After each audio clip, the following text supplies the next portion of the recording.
Hello everyone, welcome back to the channel. In today's tutorial, I'll show you how to create a Canva account in 2026. If you're new to Canva and want to start designing presentations, social media posts, logos, thumbnails, or other graphics, this step-by-step guide will help you create your account in just a few minutes. First, open your web browser and go to the Canva website. Once the homepage loads, look for the Sign Up or Get Started button in the top right corner and click on it. Now you'll see several sign-up options. You can create your account using your Google account, Microsoft account, Apple account, Facebook account, or an email address. Choose the option that works best for you. If you select Continue with Google, choose your Google account from the list. If you're using an email address, enter your email, create a strong password, and follow the verification steps if prompted.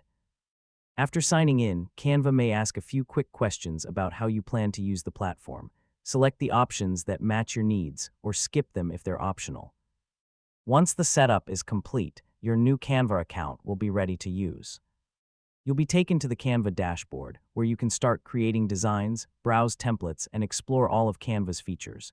And that's it. You've successfully created a Canva account in 2026. If you found this tutorial helpful, please give this video a like, subscribe to the channel, and turn on notifications so you never miss a new tutorial. Thanks for watching, and I'll see you in the next video.